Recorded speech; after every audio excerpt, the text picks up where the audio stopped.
अस्सलामुअलैकुम, I am Lubna Rashid. Welcome to our class 6 math series. आज हम करने जा रहे हैं एक्सरसाइज 1.3 के क्वेश्चन नंबर 5, 6, 7। ये क्वेश्चन बेसिकली एग्जांपल हैं उन रियल लाइफ प्रॉब्लम्स की जिनको सॉल्व करने के लिए हमें HCF की जरूरत होती है। Question number 5 is Alize has 16 science books, 38 mathematics book and 30 English books. She wants to pack these books equally without mixing the books and with no leftover. What is the greatest number of books she can put in each package? कह रहा है, वो कह रहा है कि Elijah के पास science की बुक्स हैं 16, मैथमेटिक्स की हैं 28 और इंग्लिश की हैं 30। एलिजा चाहती है कि वो बुक्स को पैकेजेस में डिवाइड करे इक्वली, जिसमें कोई भी बुक अलग ना रहे और कोई भी सब्जेक्ट आपस में मिक्स भी ना हो। एक पैकेज में कितनी बुक्स आ सकती हैं? तो हम क्या करेंगे, हम इन नंबर्स का बेसिकली HCF फाइंड आउट करेंगे। तो चलें स्टार्ट करते हैं। सबसे पहले हम इनके प्राइम फैक्टर्स मालूम करते हैं। तो 16 के प्राइम फैक्टर्स मालूम करेंगे। 2 8 16, 2 4 8, 2 2 4, 2 1 2, 28, 2 1 2, 2 4 8, 2 7 14 and 7 1 7। नेक्स्ट 30, 2 1 2, यहाँ पे 1 अब चला जाएगा, यहाँ से 1 बचेगा ना, 2 1 2 2, ये 10 हो गया, सो 2 5 10। Now 3 5 15 and 5 1 5। तो हम कहेंगे factors of 16 are 2 multiplied by 2 multiplied by 2 and multiplied by 2. Next 2 multiplied by 2 and multiplied by 7. 30 के factors 2 multiplied by 3 and multiplied by 5. अब factors हमने मालूम कर लिए। अब हमने ये देखना है इन सब में common factors कौन से हैं।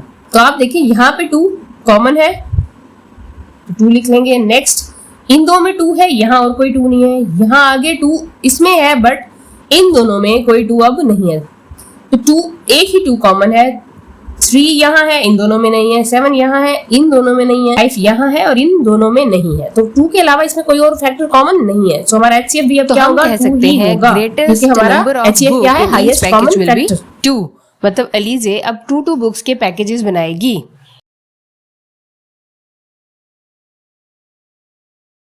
Okay, question number 6 is there are 50 students of grade 6, 70 students of grade 7, 80 students of grade 8. A teacher wishes to arrange them in equal number of students in each row. Find the greatest number of students that would be arranged in a row. Question में क्या है, 6 के students 50, 7 के 70 और 8 के 80। हमें greatest number of students मालूम करने हैं एक रो में। हम क्या करेंगे, इनका 1 by 1 फैक्टर्स मालूम कर लेंगे। तो सबसे पहले 50 के मालूम करते हैं। 2 2 4, यहाँ से 2 5 10, अभी 25 है। 25 3 के टेबल में नहीं जाता तो डायरेक्टली 5 में जाएगा। 5 5 25, 1 5। 70 के देख लेते हैं।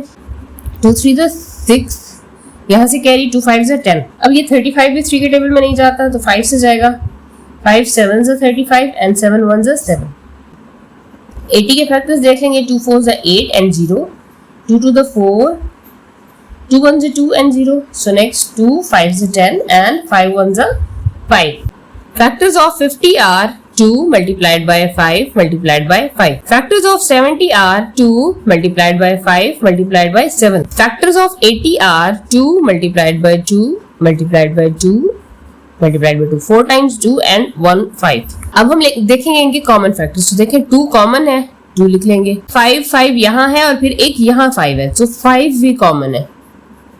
ठीक है, इनमें ये 2 कॉमन है और ये एक 5 कॉमन है जो कि तीनों में मौजूद है। तो हमारा हाईएस्ट कॉमन फैक्टर क्या होगा, कॉमन फैक्टर को हमने आपस में मल्टीप्लाई कर देना है। So 2 5 10, so that will be our answer. तो हम कह सकते हैं कि टीचर हर रो में ग्रेटेस्ट नंबर ऑफ स्टूडेंट्स कितने रखेंगी, 10 रखेंगी। Okay, the last question is a room is 30 metre and 15 centimeter long and 8 meter and 80 centimeter wide. The floor of the room is to be paved with square tiles. Find the length of the largest tile that can be used. तो आप लिखेंगे length of the room या room's length 10 metre 15 centimetre, width of the room 8 metre 80 centimetre.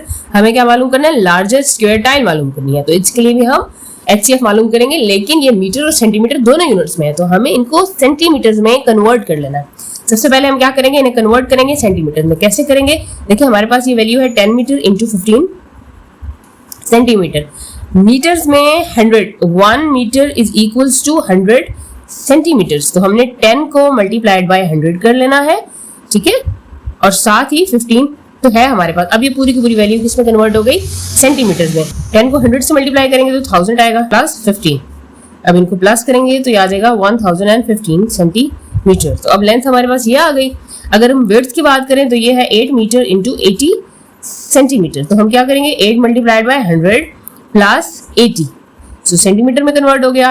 ये 8 multiplied by 100 800 हो जाएगा, और ये 80 centimetre. 800 और 80 को ऐड करेंगे तो 880 आएगा। तो अब ये हमारी लेंथ अब हमारी ये हो गई और विड्थ हमारी ये हो गई। ठीक है, अब हम क्वेश्चन को सॉल्व करेंगे। क्वेश्चन को सॉल्व क्या करना है, हमने HCF फाइंड आउट करना है। तो आप देखिए ये वैल्यूज बड़ी हैं, 1015 और 880। अगर हम इसको डिवीजन मेथड से सॉल्व करते हैं तो हमें टाइम लगेगा। और मैंने आपको प्रीवियसली जब कॉन्सेप्ट समझाया था हाईएस्ट कॉमन फैक्टर का, तो वहां पे मैंने एक बात बताई थी कि जहां पे ये मेंशन ना हो कि आपने करना कौन सा मेथड यूज है, तो आप कोई सा भी मेथड यूज कर सकते हैं टू फाइंड HCF। तो यहाँ पे हम यूज करेंगे लॉन्ग डिवीजन मेथड। कर हम प्राइम फैक्टराइजेशन मेथड से भी सकते हैं, लेकिन उससे क्या है, बड़ा हो जाएगा। तो अब हम क्या करेंगे, देखिए हमारी बड़ी वैल्यू ये है, इसको हम रखेंगे अंदर।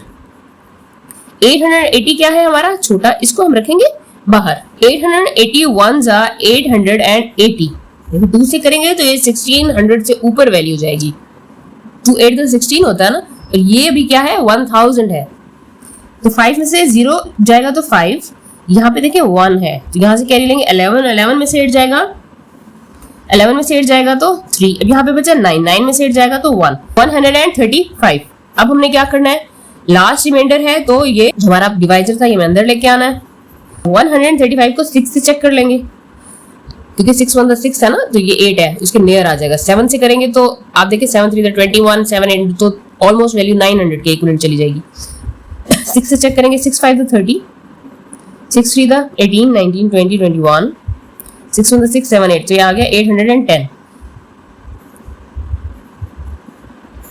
माइनस करेंगे 0, 8 में से 1 जाएगा तो 7। ठीक है, तो 135 अंदर, 70 बाहर, 71 से 70, 7 2 14 हो जाएगा, इससे बड़ा हो जाएगा 5। 13 में से 7 जाएगा तो 6, 65 1 से 65, यहाँ से कैरी 10 में से 5 जाएगा तो 5, और अब ये 65 अंदर, 5 1 जा 5, 6 में से 5 जाएगा 1 15, अब ये 5 3 जा 50। अब यहाँ देखिए हमारा रिमाइंडर एंड पे क्या आ गया, 0। हमारी जहाँ रिमाइंडर 0 आया वहां पे हमारा डिवाइजर क्या है, 5। So we will say HCF will be 5। हम कह सकते हैं largest square tile will be 5 centimetre. Largest square tile कितनी होगी, 5 सेंटीमीटर की होगी। नीचे आपने लिखना होता है लाजमी, मतलब आप लिखेंगे that largest square tile will be 5 centimetre. उम्मीद है ये 3 क्वेश्चन आपकी समझ में आ गए होंगे। अगर समझ में आ गए हैं तो कमेंट्स में लिख दें क्लियर कॉन्सेप्ट। अल्लाह हाफिज।